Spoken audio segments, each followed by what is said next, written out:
Most people step into a new year with hope, motivation, and a vague idea that this time things will be different. But nothing really changes unless the foundation does. And the truth is simple. You can't build a stronger financial life in 2026 if you don't understand the terrain you're standing on right now. Before thinking about investing more, saving more, or earning more, you need a clear picture of where your money actually went in 2025. Not the version your mind edits to feel better, but the real one. The quiet expenses, the unplanned purchases, the months where you drifted, the moments you acted intentionally. Your baseline is a story, and if you read it honestly, it tells you exactly why your finances ended the way they did. Think of this as your financial reset point. It's not about guilt, it's about clarity. When you know the truth, you stop guessing, you stop improvising, you finally see where the leaks are, where the wins were, and where the opportunities for 2026 are waiting. This step alone already sets you apart. Most people jump straight into resolutions and big plans, but they're building on sand. You're doing something different, starting with awareness. And awareness is what turns small adjustments into exponential progress over the next 12 months. Once you understand your baseline, something becomes clear. Motivation alone won't carry you through 2026. Every January feels strong, but that strength fades by the third week. People don't fail because they lack ambition. They fail because they depend on willpower, and willpower fluctuates. Systems don't. A real financial transformation this year won't come from resolutions like "I'll save more" or "I'll stop wasting money." It comes from building a structure that quietly guides your behavior, even when life gets busy. Think of it as a framework that keeps you moving in the right direction without relying on constant discipline. Your system for 2026 rests on 3 simple but powerful pillars.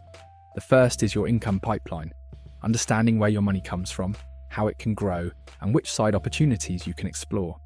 Your salary is just one chapter of your total income, not the whole story. The second pillar is intelligent spending management, tracking the essentials, cutting what doesn't add real value, and redirecting that money towards something that strengthens your financial life. It's not about living in restriction, it's about knowing where every dollar is working. And the third pillar is investment automation, removing friction, scheduling contributions, and allowing discipline to happen even when your mind is elsewhere. Once it's set, the system runs on its own. When these 3 pillars work together, you stop navigating blindly and start walking with intention. And this is where everything shifts. Before talking about habits, we need to understand why certain behaviors expand your system, while others quietly sabotage it. If a financial system is the engine that moves your life forward, your habits are the fuel that keeps it running. And in 2026, the real advantage won't come from dramatic changes, but from the small, invisible behaviors you repeat every day, the ones that slowly shape your relationship with money. Most people try to rely on discipline, but discipline fades when the day gets chaotic. Habits, however, operate quietly in the background. They remove decision fatigue, protect your time, and keep your financial life stable even when everything else feels uncertain. That's why your first habit shift is simple. Make the right actions easier. Set your environment so saving becomes automatic, spending becomes intentional, and investing becomes routine. Another powerful shift is learning to recognize emotional spending before it happens. The impulse to buy is often a reaction. Stress, boredom, comparison, or the illusion that you deserve something. When you understand your triggers, you regain control. You start to pause, think, and choose instead of reacting. Then there's the habit of planning your money before you earn it. When you decide what each dollar will do in advance, you reduce waste and increase clarity. Tiny decisions accumulate. The coffee you skip, the subscription you cancel, the impulse you resist. Nothing feels dramatic, but the results compound. These behavioral changes don't create wealth overnight. They create the mindset that builds it month after month. Once your habits are aligned, the next question is simple. Where should your money grow in 2026? And the truth is that investing doesn't need to be complicated. What you need is clarity, a structure that keeps you consistent, instead of chasing every new trend that appears online. Think of your investments as a map with 3 clear zones. The first zone is safety. This is where your emergency fund lives, along with stable assets that protect you from volatility.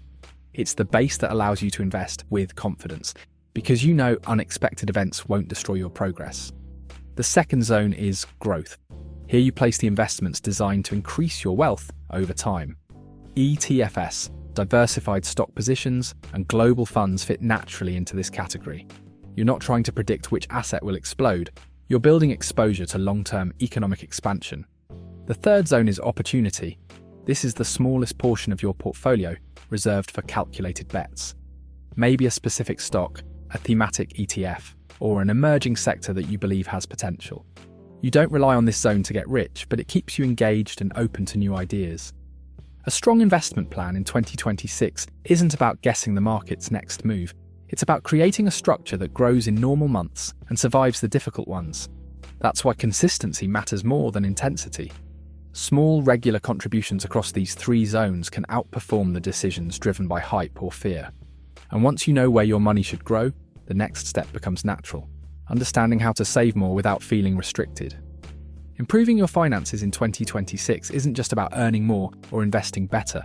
A big part of your progress comes from reshaping the way you spend, not through extreme restriction, but through intention. Saving more without feeling deprived starts with understanding what actually drains your money each month. The first step is the audit of three.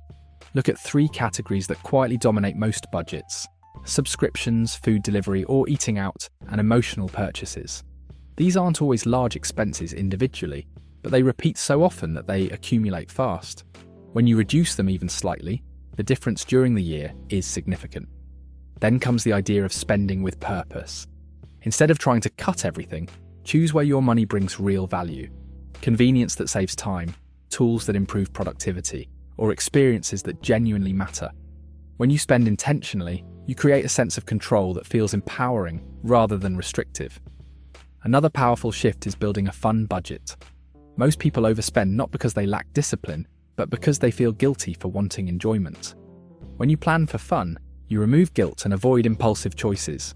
You spend on what you actually enjoy instead of filling emotional gaps with random purchases. Saving more becomes natural when you match your spending with your priorities. And once your expenses are aligned, something interesting happens. Your financial plan becomes easier to execute, and the results appear faster.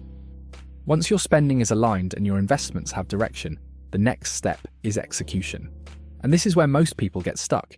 They plan an entire year in one sitting, feel motivated for a moment, and then lose momentum because the horizon is too far away. A better approach is to break 2026 into 90-day cycles, small enough to stay focused, long enough to create real progress. Think of each quarter as a sprint. In the first week, you establish your foundation, review your baseline, revisit your spending categories, and confirm your automated investments. This short reset creates clarity and prevents drift. During weeks 2 to 4, you implement adjustments. Maybe you refine your income pipeline, eliminate small leaks in your expenses, or reorganize your budget so every dollar has a clear purpose. Small tweaks here create compounding benefits over the next months. Then comes the heart of the sprint, the routine you build across months 2 and 3. This is where habits stabilize. You consistently invest, monitor your financial dashboard, stick to intentional spending, and follow your system even when motivation drops. The goal isn't perfection, it's consistency. At the end of the 90 days, you make a micro-evaluation. What worked? What needs adjusting? What should continue into the next sprint? These quarterly reflections prevent you from repeating the same mistakes and keep your progress aligned with your goals. After building your system, shaping your habits, organizing your spending, and committing to 90-day cycles, there's one last piece that ties everything together: the mindset you bring into 2026. Because the truth is, your financial life rises to the level of your thinking. And most people sabotage their progress not through bad decisions, but through the belief that real change always requires something dramatic. But the biggest transformations don't happen in big moments. They happen quietly. They happen when you choose to stay consistent on the days no one is watching. When you invest even when it feels small. When you stay committed even when the results aren't visible yet. The mindset shift is understanding that the path to wealth is a rhythm, not a rush. This year, replace urgency with intention. Replace the fear of starting with the willingness to take the first step. Replace the idea of getting rich someday with the practice of making aligned choices today. You don't need perfect months, you need persistent ones. There's also a deeper truth. Financial freedom begins when you stop negotiating with your excuses. When you recognize that discipline isn't about pressure, it's about clarity. And once your system supports you, discipline becomes easier than procrastination. Carry this with you into the year. Small improvements, repeated often, become unrecognizable progress. That's how you grow your money, strengthen your habits, and reshape your entire financial life in 2026. And now that you have the structure, the habits, and the mindset, the only thing left is simple. Take the first step and let consistency do the rest. If this video helped you feel more prepared for 2026, take a second to hit the like button. It really supports the channel. And if you're ready to build consistent habits, a stronger system, and a clearer financial plan this year, subscribe for more videos like this. Thank you for watching.